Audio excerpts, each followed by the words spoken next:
যেতে হবে না পার্লারে, না নিতে হবে দামি ট্রিটমেন্ট, শুধুমাত্র ঘরে বসেই এই রেমেডিটা ইউজ করো। রান্নাঘরে থাকা মাত্র কটি উপাদান ব্যবহার করেই চুলের ঝরা-পড়া হয়ে যাবে বন্ধ, মাথায় খুশকি হবে দূর, নতুন চুল গজাতে শুরু করবে, চুলগুলো সিল্কি শাইনি সফট আর মসৃণ হবে। সপ্তাহে মাত্র 3 দিন ব্যবহারে চুল দ্রুত লম্বা হবে। এটা তোমাদের চুলের জন্য খুবই একটি উপকারী রেমেডি। যারা এটা ব্যবহার করেছে তাদের আগে পরে রেজাল্ট অনেক তফাৎ লক্ষ্য করেছে। তাদের চুল পড়া বন্ধ হয়ে গেছে, চুলের গ্রোথ হওয়া শুরু করে দিয়েছে। যাদের মাথার সিঁথি ফাঁকা হয়ে গেছিল, টাক পড়ে গেছিল, তাদের স্ক্যাল্পে চুল এসে গেছে। এখন এত চুল এসে গেছে যে চুল সামলানোই মুশকিল হয়ে যাচ্ছে। নমস্কার বন্ধুরা, আমি পাপিয়া। আমাদের ইউটিউব চ্যানেলে তোমাদের সকলকে জানাই অনেক অনেক স্বাগত আর ভালোবাসা। প্রতিদিনের মতন আজকেও নতুন আরেকটি রেমেডির ভিডিও নিয়ে চলে এসেছি বন্ধুরা। আজকেও তোমাদের সাথে শেয়ার করছি চুলের একটা খুবই উপকারী রেমেডি। আর রান্নাঘরে থাকা কিছু উপাদান দিয়ে কিন্তু আজকের এই দুর্দান্ত রেমেডিটা তোমাদের সাথে শেয়ার করছি। আর এই রেমেডিটা তোমরা ইউজ করে দেখো, খুব ভালো কিন্তু ফল পাবে। আমরা শুধু উপর থেকে জিনিস লাগাচ্ছি মাথায়, এতেও কিন্তু অনেক সময় ফল হয় না যদি আমরা ভিতর থেকে কিছু কাজ না করি বন্ধুরা। তাই সকালবেলা যদি তোমরা খালি পেটে 1 চামচ খেতে পারো, এতেও কিন্তু তোমাদের খুব ভালো কাজ হবে। আর আমি যেভাবে বলবো রেমেডিটা, তোমরা কিন্তু ঠিক সেইভাবে বানিয়ে ইউজ করো আর সেইভাবে খাও, জিনিসটা খুব ভালো কিন্তু ফল পাবে। তোমাদের চুলগুলো দ্রুত গতিতে লম্বা হবে, চুলের ঝরা পড়াটা বন্ধ হবে, মাথায় খুশকি রিমুভ হবে, নতুন চুল গজাতে কিন্তু সাহায্য করবে বন্ধুরা। তবে চলো বেশি কথা বাড়িয়ে তো লাভ নেই, রেমেডিটা রেডি করা যাক। রেমেডিটা রেডি করার জন্য প্রথমে কিন্তু লাগবে আমার একটা বাটি। তা আমি এখানে কিন্তু স্টিলের বাটি নিয়ে নিয়েছি বন্ধুরা। আর এরকম কিন্তু স্টিলের বাটি লাগবে, অন্য কোনো বাটি নিলে কিন্তু হবে না বন্ধুরা। এরকম স্টিলের বাটি তোমরা কিন্তু নিয়ে নেবে। এবার আমি এই বাটির মধ্যে দিয়ে দিচ্ছি সর্ষের তেল 2 চামচ মতন। মানে তোমাদের চুলের লেন্থ অনুযায়ী তেলটা কিন্তু নিয়ে নেবে বন্ধুরা। আমি আমার চুলের লেন্থ অনুযায়ী তেলটা নিয়ে নিয়েছি। আর তোমরা যদি চাও অনেকটা বানিয়ে রাখবে, তবে কিন্তু আরেকটু বেশি তেল দিয়ে বানিয়ে রাখতে পারো। আর এরকম স্টিলের বাটি কিন্তু লাগবে, মানে এরকম না, স্টিলের যে কোনো বাটি হলেই হবে বন্ধুরা। সেই বাটি কিন্তু তোমরা নিয়ে নেবে। আর এই সর্ষের তেল কিন্তু আমাদের চুলের জন্য খুবই উপকারী, কারণ এটি রক্ত সঞ্চালন বাড়ায় বন্ধুরা, চুলকে দ্রুত গতিতে লম্বা করে। এই সর্ষের তেলে থাকে প্রোটিন, ফ্যাটি অ্যাসিডে ভরপুর হওয়ার জন্যে কিন্তু চুল পাকা কমাতে সাহায্য করে। আর গোড়া থেকে চুলকে মজবুত করে, খুশকি দূর করে, এবং আমাদের ত্বকে যদি জ্বালা পোড়া হয় মাথায়, সেই জ্বালা পোড়া কিন্তু দূর করে। ভিটামিন ও অ্যান্টিঅক্সিডেন্ট থাকার কারণে চুলকে স্বাস্থ্যকর, উজ্জ্বল ও নরম রাখতে সাহায্য করে। আর এই সর্ষের তেল আমাদের চুলের একটি প্রাকৃতিক কন্ডিশনার হিসাবেও কাজ করে। আর এই সর্ষের তেলের কী কী গুণাবলী আছে সেটাও কিন্তু তোমাদেরকে বলে দিলাম বন্ধুরা। এবার আমি এই সর্ষের তেলের মধ্যে দিয়ে দেব কালো জিরে। তা দেখো এখানে কিন্তু আমি 1 চামচ কালো জিরে নিয়েছি। আর এই কালো জিরেটা কিন্তু আমি থেতো করে নিলাম এই হামানদিস্তার সাহায্যে। তোমরা চাইলে কিন্তু মিক্সিতেও গুঁড়ো করে নিতে পারো, এমনকি শিলপাটাও কিন্তু গুঁড়ো করে নিয়ে নিতে পারো। আর এই কালো জিরের কিন্তু অনেক গুণ বন্ধুরা। আর এর কী কী গুণাবলী আছে সেটাও কিন্তু তোমাদেরকে আমি বলে দেব। এই কালো জিরের তেল যদি আমরা চুলে লাগাতে পারি, আমাদের নতুন চুল গজাতে সাহায্য করে, চুল পড়া কমায় এবং খুশকি দূর করতেও সাহায্য করে, চুলকে ঘন মজবুত করে তোলে, অকালে চুল পাকা রোধ করে, চুলকে আর্দ্র ও মসৃণ রাখতে সাহায্য করে। এটি একটি প্রাকৃতিক কন্ডিশনার হিসাবেও কাজ করে এবং প্রাকৃতিক উপায়ে চুলকে কালো করতেও সাহায্য করে এই কালো জিরে। আর কালো জিরেটা যেহেতু আমি থেতো করে নিয়েছি, আর তেলের মধ্যে দেওয়ার সাথে সাথে দেখো এর গুণাবলীটা ছড়াতে কিন্তু শুরু করে দিয়েছে বন্ধুরা। তেলের কালারটাই কিন্তু চেঞ্জ হয়ে যাবে। এবার আমি এর মধ্যে দিয়ে দেব বন্ধুরা তেজপাতা। আমি দেখো তেজপাতা নিয়ে এসেছি, মানে আমার তেলটা যতটুকু সেই পরিমাণে কিন্তু তেজপাতাটা আমি নিয়ে এসেছি। তাই এর মধ্যে একটু তেজপাতা আমি কুচি কুচি করে দিয়ে দিলাম। আর এই তেজপাতার কিন্তু অনেক গুণ আছে বন্ধুরা। এই তেজপাতা জল কিংবা তেল বানিয়ে যদি আমরা চুলে লাগাই, আমাদের চুল পড়া কমায়, খুশকি দূর করতে সাহায্য করে, চুলকে নরম, সফট আর মসৃণ রাখে, চুলের উজ্জ্বলতা বাড়ায়, যদি মাথায় উকুন থাকে সেই উকুন তাড়াতেও কিন্তু সাহায্য করে, চুলের বৃদ্ধিতে সাহায্য করে। এতে থাকে অ্যান্টিঅক্সিডেন্ট, ভিটামিন ও খনিজ, তা মাথার ত্বককে সুস্থ রাখে এবং ফলিকলকে শক্তিশালী করে তোলে। এটি একটি প্রাকৃতিক কন্ডিশনার হিসেবেও কাজ করে এই তেজপাতা। তা দেখো এইটা কিন্তু এবার আমার রেডি হয়ে গেছে। এবার আমি চলে যাব রান্নাঘরে। আমি চলে এসেছি রান্নাঘরে, এসে গ্যাস ওভেনটা অন করে দিলাম। এরপর একটা থালা বসিয়ে দিলাম, জল নিয়েছি এর মধ্যে, সেই জল সমেত থালাটা কিন্তু আমি বসিয়ে দিলাম। জলটা এবার গরম হোক। বন্ধুরা জলটা কিন্তু গরম হয়ে গেছে। এবার আমি তেলের বাটিটা এই জলের মধ্যে বসিয়ে দেব।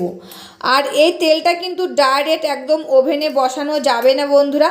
এরকম একটা থালার ভিতরে জল দিয়ে তারপরে বাটিটা বসিয়ে দেবে, কিংবা একটা লোহার তাওয়া নেবে, তার উপরে বসাবে। তাওয়াটা যখন গরম হয়ে যাবে তারপরে কিন্তু তোমরা বসিয়ে দেবে। তা দেখো জলটা কিন্তু আমার ফুটতে শুরু করে দিয়েছে। তেলটাও কিন্তু আমার গরম হবে। যতক্ষণ না এর ভিতর থেকে যে নির্যাসটা বার হবে ততক্ষণ কিন্তু আমি এটাকে গরম করে নেব। আর ডাইরেক্ট উনুনের পরে বসালে কি হবে বন্ধুরা বলো তো, তেলটা কিন্তু জ্বলে যাওয়ার ভয় থাকে। আর এই তেলের ভিতরে কিন্তু তোমরা আরেকটি উপাদান মিশাতে পারো, সেটি হচ্ছে অ্যালোভেরা জেল। আর আমি কি বলতো এখন অ্যালোভেরা জেলটা মিশাচ্ছি না বন্ধুরা, যেহেতু এটা রাতে ঘুমানোর আগে মাথায় ভালো করে মাসাজ করতে হবে। অনেকের ঠান্ডা লাগার ধাত আছে, তার জন্য কিন্তু তারা অ্যালোভেরা জেলটা মেশাবে না। আর যারা ভাবছো অ্যালোভেরা জেলটা মেশাবে তারা কিন্তু মেশাতে পারো বন্ধুরা। আর দেখো আমি বাটিটা জলের উপরে রেখেছি, তাই কিন্তু তেলটা আমার গরম হয়ে গেছে। আর দেখো চারিদিক দিয়ে একদম তেলটা কিন্তু ফুটতে শুরু করে দিচ্ছে। আর খানিকক্ষণ কিন্তু এটাকে আমি গরম করে নেব। আর যারা অ্যালোভেরা জেলটা এর মধ্যে মেশাবে না বন্ধুরা, তারা কিন্তু এই যে উষ্ণ উষ্ণ গরম থাকবে সেই অবস্থায় কিন্তু মাথায় লাগাবে। বেশি গরমটা লাগাবে না, একদম উষ্ণ উষ্ণ গরম থাকবে সেরকম অবস্থায় কিন্তু সারা মাথায় লাগিয়ে নেবে। একদম গোড়া থেকে ডগা পর্যন্ত লাগাবে। আগে স্ক্যাল্পে ভালো করে লাগিয়ে নেবে, এতে রক্ত সঞ্চালনটা ভালো হবে, নতুন চুল গজাতে সাহায্য করবে এবং চুলের গোড়াটাও কিন্তু মজবুত হবে বন্ধুরা। আর তারপরে যে যতটা থাকবে এই বাটির মধ্যে ততটা কিন্তু সম্পূর্ণ চুলে তোমরা লাগিয়ে নেবে, দিয়ে হালকা হাতে মাসাজ করবে। আর এই যে চুলের আগাগুলো যে লাগাবে বন্ধুরা, অনেক সময় আমাদের আগাগুলো ফেটে যায়, তারপরে আগাগুলো ভেঙে ভেঙে পড়ে যায়, সেটাও কিন্তু রিমুভ হবে। এমন একটা ভালো উপকারী তেল তোমাদের সাথে শেয়ার করছি। আর তোমরা চাইলে কিন্তু এটা অনেকটা বানিয়ে রাখতে পারো। বানিয়ে বোতলে করে রেখে দিলে যেদিনটা ইউজ করবে, যদি ভাবছো দিনের বেলায় ইউজ করবে, তাহলে তেলটাকে একটু সূর্যের আলোয় বসিয়ে রাখবে। তারপরে তেলটা গরম হয়ে যাবে, তারপর তোমরা নিয়ে আসবে। নিয়ে এসে ওর মধ্যে একটু অ্যালোভেরা জেল লাগিয়ে দেবে, দিয়ে স্নানের 2 ঘন্টা আগে ভালো করে চুলে লাগিয়ে নেবে। 2 ঘন্টা পরে মাথায় শ্যাম্পু লাগিয়ে ধুয়ে ফেলবে। আর যারা রাতে লাগাবে তারা কিন্তু এরকম গরম করে নেবে একটু, দিয়ে সেরকম উষ্ণ উষ্ণ গরমটা মাথায় লাগাবে। আর দিয়ে সকালবেলায় মাথাটা শ্যাম্পু লাগিয়ে ধুয়ে ফেলবে। আর যারা যে শ্যাম্পুটা ইউজ করো তারা সেই শ্যাম্পুটা ইউজ করেই কিন্তু মাথাটা ধুয়ে ফেলবে। যেহেতু তোমাদের চুলে এগুলো শ্যুট হচ্ছে সেটাই কিন্তু তোমরা করবে। আর দেখো বন্ধুরা তেলের কালারটাই কিন্তু চেঞ্জ হতে শুরু করে দিয়েছে, যেহেতু তেলটা কিন্তু আমার গরম হয়ে গেছে আর চারিদিক থেকে ফোটা শুরু করে দিয়েছে। আর কি সুন্দর একটা সেন্ট আসছে। এই যে কালো জিরে, তেজপাতা, সর্ষের তেলের কিন্তু একটা আলাদাই সেন্ট আসছে বন্ধুরা। আর এই তেলটা কিন্তু চুলের জন্য খুবই উপকারী। আর এই তেলটা ছেলে মেয়ে ছোট বড় সবাই কিন্তু ইউজ করতে পারবে, এটার কোনো সাইড এফেক্ট নেই। আর এই যে আমরা বাজার থেকে অনেক টাকা খরচ করে কিন্তু অনেক জিনিস কিনে নিয়ে আসি, অনেক সময় চুলে শ্যুট হয় না, জিনিসটা ঘরে পড়ে থাকে, টাকাটা নষ্ট হয়। আর এই যে রান্নাঘরে থাকা 3টি উপাদান দিয়ে যদি আমরা এরকম সুন্দর রেমেডি বানিয়ে ইউজ করি, এতে আমাদের চুলগুলো কিন্তু খুবই ভালো থাকবে বন্ধুরা। আর এই রেমেডিটা কিন্তু আমার রেডি হয়ে গেছে প্রায়। দেখো তেলটাও কিন্তু একদম ফোটা শুরু করে দিয়েছে, চারিদিক থেকে তোমরা বুঝতেই পারছো একদম ফেনা উঠে গেছে। তেলটা কিন্তু আমার একদম গরম হয়ে গেছে। আর বলছি না আলাদা একটা সেন্ট বার হচ্ছে তেলটা দিয়ে। করবে সপ্তাহে 3 দিন ইউজ করবে, 3 দিনই কিন্তু মাথাটা ধুয়ে ফেলবে। দেখবে তোমরা 1 মাসের মধ্যে তোমাদের চুলগুলো দ্রুত লম্বা হবে, চুলগুলো সিল্কি শাইনি সফট হবে, নতুন চুল গজাবে, চুলগুলো তখন দ্রুত গতিতে কিন্তু লম্বা হতে শুরু করে দেবে বন্ধুরা। আর এই যে মাথায় খুশকি থাকলে সেটাও কিন্তু রিমুভ হবে। যদি কোনো কারণে উকুন হয়ে এসেছে মাথায়, সেই উকুনটাও কিন্তু রিমুভ হবে। এই যে তেজপাতাটা দিয়েছি, এই তেজপাতার কারণে কিন্তু উকুনটা একদম থাকবেই না মাথায় বন্ধুরা।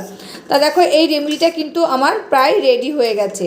আর আজকে কিন্তু আমি আমার মাথায় ইউজ করে তোমাদের সাথে শেয়ার করতে পারবো না, কারণ আমি একটা জায়গায় যাব আজকে। মাথায় কিন্তু আমার শ্যাম্পু লাগানো হয়ে গেছে, আর এই যে তেলটা লাগালে তো আবার মাথাটা আমাকে শ্যাম্পু লাগাতে হবে। যেহেতু এখন শীতকাল, বারবার স্নান করলে কিন্তু ঠান্ডা লেগে যাবে, একেতেই ঠান্ডা লেগে রয়েছে আমার বন্ধুরা। তার জন্য কিন্তু এই রেমেডিটা আজকে তোমাদের সামনে শেয়ার করতে পারছি না আমার মাথায় লাগিয়ে। আর এই যে কালো জিরেটা দিয়েছি বন্ধুরা, যেরকম কালো জিরের তেলটা আমরা ইউজ করছি, সেরকম যদি প্রত্যেক দিন সকালবেলায় বাসি পেটে 1 চামচ কালো জিরে আমরা চাবিয়ে খেয়ে তারপরে যদি 1 বোতল উষ্ণ উষ্ণ গরম জল খাই, এতেও কিন্তু আমাদের শরীরের পক্ষে খুবই ভালো, এমনকি চুলগুলোর পক্ষেও কিন্তু খুবই ভালো হবে। শুধু উপর থেকে সব কিছু লাগাচ্ছি, তাতে কিন্তু অনেক সময় কাজ হয় না। ভিতর থেকে যদি আমাদের জিনিসটা একদম মেরামত না হয়, তবে কিন্তু উপরে লাগিয়ে কোনো কাজ হবে না। তা প্রত্যেক দিন সকালবেলায় তোমরা 1 চামচ কালো জিরে খাবে, খেয়ে উষ্ণ 1 বোতল গরম জল খেয়ে নেবে, দেখবে এতেও কিন্তু খুবই উপকার হবে বন্ধুরা। আর এই দেখো রেমেডিটা কিন্তু আমার রেডি হয়ে গেছে। এবার আমি গ্যাসটা বন্ধ করে দেব। গ্যাসটা তো বন্ধ করে দিয়েছি। আর এই তেলটা কিন্তু এত বেশি গরম আছে, সেই গরম অবস্থায় কিন্তু লাগানো যাবে না বন্ধুরা। একটু উষ্ণ গরম থাকবে, সেই সময় কিন্তু তোমরা ভালো করে স্ক্যাল্পে আগে মাসাজ করে নেবে। আর তেলের কালারটাও দেখেছো কি সুন্দর এসেছে বন্ধুরা। রেমেডিটা তো রেডি হয়ে গেছে, আর রান্নাঘরে থাকা কিছু উপাদান দিয়ে কিন্তু রেমেডিটা রেডি করা হয়েছে। আর আজকে কিন্তু আমার মাথায় ইউজ করে তোমাদের সাথে শেয়ার করতে পারলাম না, যেহেতু একটা জায়গায় যাওয়ার কথা রয়েছে। এখন যদি তেল লাগায়, আবার কিন্তু আমাকে মাথায় শ্যাম্পু লাগাতে হবে। যেহেতু আমার স্নান হয়ে গেছে, আর একেতে আমার ঠান্ডা লেগেছে বন্ধুরা, আবার যদি আমি মাথা ঘষে স্নানটা করি তবে আরও কিন্তু ঠান্ডা লেগে যাবে। তা তোমরা এই রেমেডিটা কিছুদিন ইউজ করে দেখো, তোমরা কিন্তু খুব ভালো ফল পাবে। আর আমি যেসব রেমেডি তোমাদের সাথে শেয়ার করি, আগে নিজে ইউজ করি, আমার পরিবারকে ইউজ করায় ভালো ফল পাই, তারপরে কিন্তু তোমাদের সাথে শেয়ার করি। তবে আজকের মতন এখানে শেষ করছি, আবার দেখা হবে নতুন একটি ভিডিওর সাথে। তোমরা সবাই ভালো থাকবে, সুস্থ থাকবে, আর সাবধানে থাকবে, পরিবারের সকলকে ভালো রাখবে। আর আমার ভিডিওগুলি যদি ভালো লাগে, প্লিজ একটা লাইক, কমেন্ট, শেয়ার আর সাবস্ক্রাইব করে আমার পাশে থাকবে, আমাকে প্রচুর প্রচুর ভালোবাসা দেবে। আজকের মতন এখানে শেষ করছি, আবার দেখা হবে নতুন একটি ভিডিওর সাথে।